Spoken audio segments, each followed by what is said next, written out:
ele, ao longo dos anos, vem se arrastando, e principalmente por conta de algumas proteções, impedimentos da polícia agir. Os indivíduos, os marginais, foram tomando o território de uma maneira que hoje a gente vê aí.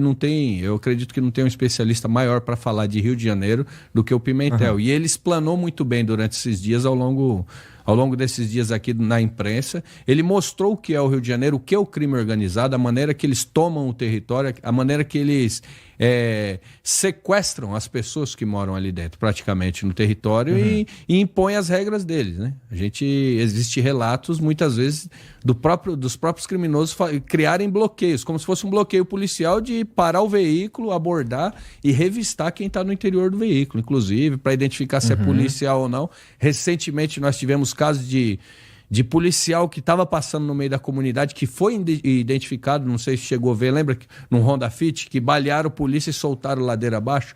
Então, assim, o policial lá muitas vezes morre só pelo fato de ser policial.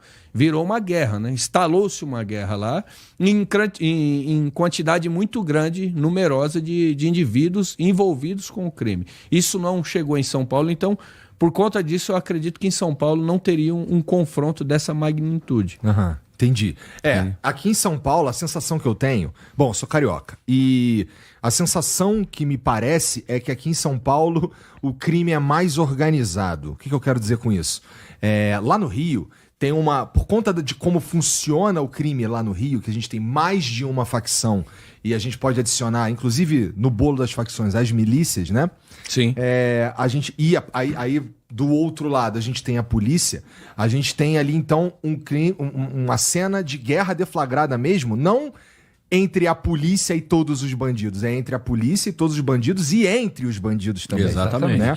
Aqui é diferente. Aqui as coisas... Tipo, o PCC comanda tudo que tem a ver com crime. Entre aspas. Entre aspas.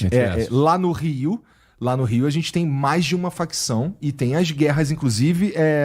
uma tentando tomar território da outra o tempo inteiro. O Pimentel teve aqui sexta e ele disse que eles tinham, os criminosos que estavam envolvidos nessa mega operação aí, eles tentaram invadir, acho que o Morro da Quitanda no dia anterior e tentariam novamente, né? Sim. Então isso é uma coisa, infelizmente, comum lá no Rio, essa guerra por território, né? Aqui em São Paulo a gente tem uma situação completamente diferente.